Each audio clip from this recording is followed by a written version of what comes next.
मेरे प्यारे देशवासियों, आजादी के इस पावन पर्व की सभी देशवासियों को बधाई और बहुत बहुत शुभकामनाएं।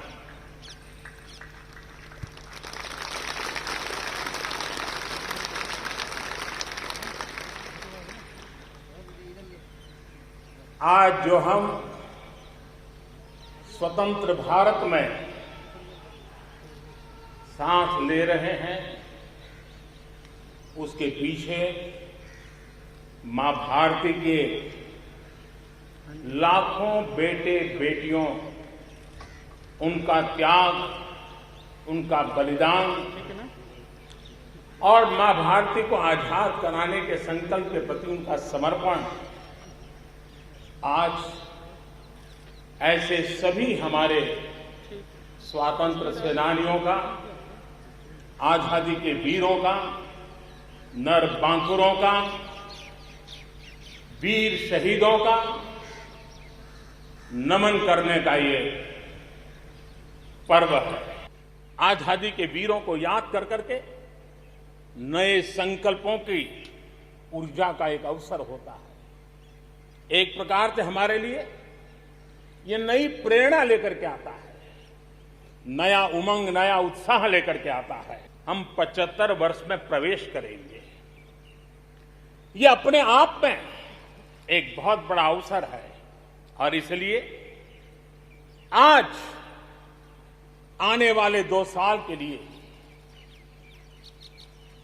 बहुत बड़े संकल्प लेकर के हमें चलना है। 130 करोड़ देशवासियों को चलना है।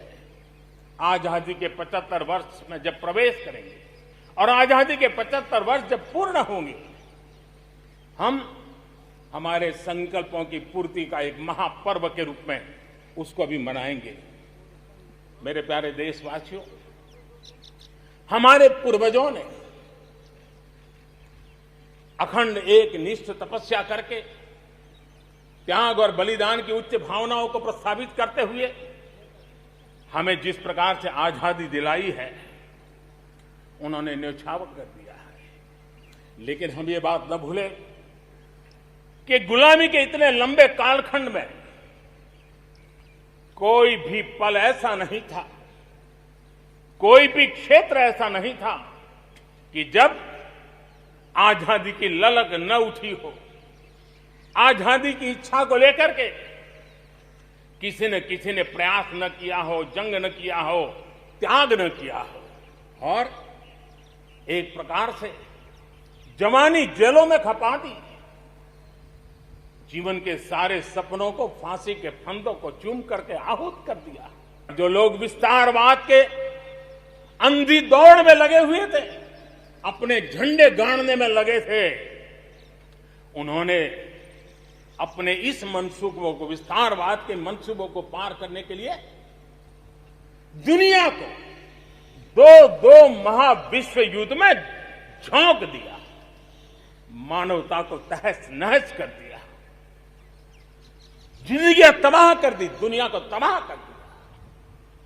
लेकिन ऐसे कालखंड में भी, युद्ध की विभीषिका के बीच भी भारत ने अपनी आजादी की ललक को नहीं छोड़ा, न कमी आने दी, न नमी आने दी।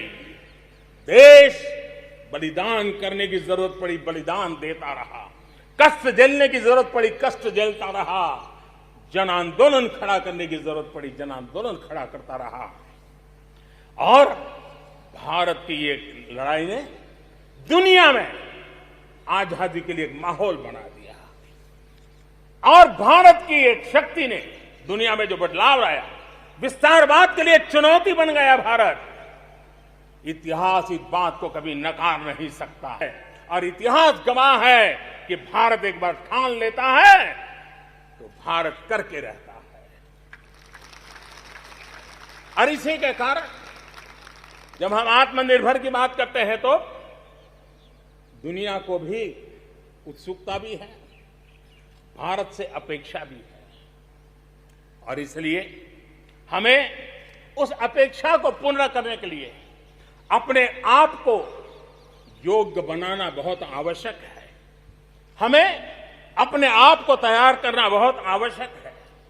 भारत के चिंतन में भारत जैसे विशाल देश, भारत युवा शक्ति से भरा हुआ देश, आत्मनिर्भर भारत की उसकी यही नींव है और यही नई ऊर्जा देने का भारत विश्व एक परिवार के संस्कार से पला बड़ा हुआ है। अगर वेद कहते थे वसुधैव कुटुंबकम, तो विनोबा जी कहते थे जय जगत। और इसलिए हमारे लिए विश्व एक परिवार है और इसलिए आर्थिक विकास भी हो, लेकिन साथ साथ मानव और मानवता का भी केंद्र स्थान होना चाहिए, इसका महत्व होना चाहिए। उसी को लेकर के हम चलते हैं। आज दुनिया इंटरकनेक्टेड है, आज दुनिया इंटरडिपेंडेंट है और इसलिए समय की मांग है कि विश्व अर्थव्यवस्था में भारत जैसे विशाल देश का योगदान बढ़ना चाहिए।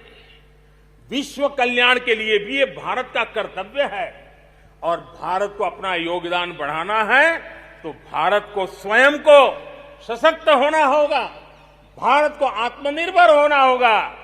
हमें जग कल्याण के लिए भी अपने आप को सामर्थ्यवान बनाना ही पड़ेगा और जब हमारी जड़ें मजबूत होगी, हमारा अपना सामर्थ्य होगा, तो हम दुनिया का भी कल्याण करने की दिशा में कदम उठा सकते हैं।